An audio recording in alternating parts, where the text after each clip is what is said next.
দীর্ঘ 10-12 বছর তাহলে আজকে যে ঘটনাটা ঘটেছে, হ্যাঁ, একটা সামান্য একটা তুচ্ছ ঘটনাকে কেন্দ্র করে কিন্তু ঘটনাটা ঘটেছে, ঠিক না? কি হয়েছিল মূলত আপনি কি একটু বলতে পারবেন? আপনার নামটা কি? আমার নাম শঙ্কর সাহা। শঙ্কর সাহা। আপনি কি প্রত্যক্ষদর্শী হিসেবে ছিলেন ঘটনার সময়? আমার দোকান স্যার এগুলো এইটা এই পাশের দোকান, পাশের মধ্যে দোকান এটা। ওই লোকটার সাথে ওনার সাথে মাঝামাঝি এই পান নিয়ে ঝগড়াঝাটি হয়। উনি কয় আমি মাপ চাই, আমার পান আমার কাছে নিয়ে নতে পান নিয়ে তবু উনি মাঝামাঝি খাই খালি উনি এই জায়গা থেকে পানটা স্যার নিবো কথা বলছি নিবো।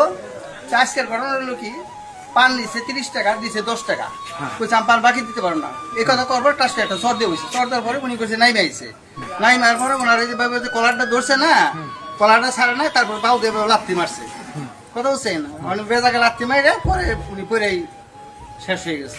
মানে লাঠিটা কি গোপনাঙ্গে লাগছিল? গোপনাঙ্গে মানে মানে তার ওই যে বিচির মধ্যে গোপনাঙ্গে লাঠিটা লাগার কারণে উনি ওই সাথে ডেড স্পট হয়ে গেছে, সাথে সাথে মারা গিয়েছে। এখন কি অবস্থা? লাশ কি ময়নাতদন্তের সম্পন্নের জন্য কোনো ব্যবস্থা নেওয়া হয়েছে? লাশ কি ময়নাতদন্ত হয়েছে? আমি 12টা খেয়ে সত্য কথা বলে আল্লাহ ভালো পাইছে। শুনেন, বিষয়টা হলো আপনারা যারা পাশের দোকানদার তাহলে আপনি সরাসরি প্রত্যক্ষদর্শী, ঠিক না? যখন এই ঘটনা লাথি মারছে উনি পড়ে গেছে তখন কি আপনি আগে আসছিলেন? হ্যাঁ, ওরা দোষী সবাই মোল্লা ভাই সাইডে সাইডে সাইডে উনি ছাড়েই নেয়, ছাড়েই না? না আমি ছাড়িত না, ওনার বহুত ই করা হয়েছিল। আচ্ছা, যে ঘটনাটা ঘটিয়েছে উনার বাড়ি কোথায়? দেশের বাড়ি রংপুর।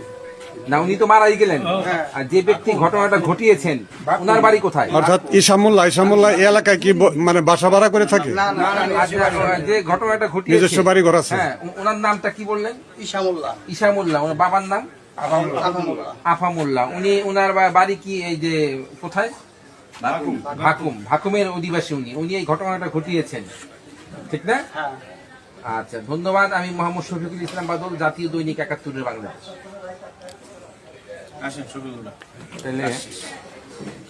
প্রিয় দর্শক, আপনারা দেখতে পেলেন যে জয়মন্টপে যে ইসামুল্লাহর হামলায় যে পান জোগাড়ের যে মৃত্যু, সেই মৃত্যুকে ঘিরে যে রহস্য, সেই রহস্য জনতা মুখ খুলতে শুরু করেছে। পরবর্তীতে আপনাদের সাথে সংযুক্ত হবে।